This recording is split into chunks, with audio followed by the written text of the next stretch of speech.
tapi hatinya luka. Ada yang senyum walau hidup menduga. Kita semua pernah hilang sesuatu demi menjaga orang yang kita perlu. Bila sampai waktu memilih jalan, tak semua yang kita mau jadi kenyataan. Namun percaya, Tuhan tahu berat tiap pengorbanan.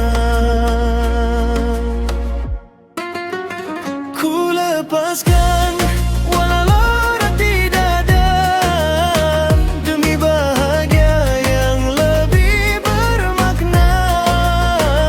Kalau cinta itu benar karenanya, takkan hilang walau jauh akhirnya. Ya Rabbana, kuatkan jiwa, fi qalbi nurun, jangan padam cahaya. Hasbunallah saat ku rebah. Kita manusia belajar ikhlas perlahan-lahan. Mengalah demi orang tercinta, menahan air mata dari terlihat. Sebab tak semua sakit perlu diungkap. Hidup bukan tentang memiliki semua.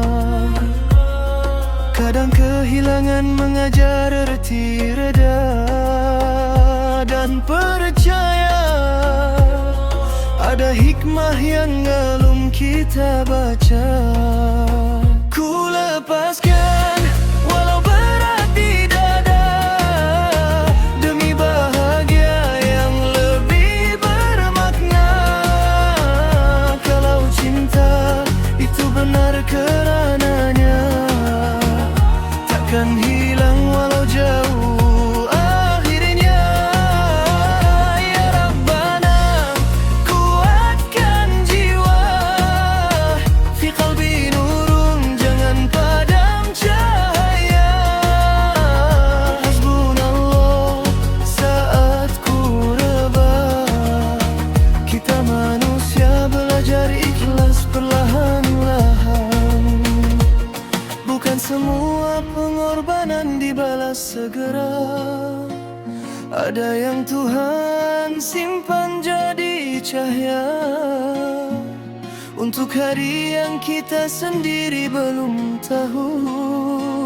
Kenapa dulu kita harus melepaskan itu? Allahu Anta ma'iyya fi kulli zaman. Kalau hari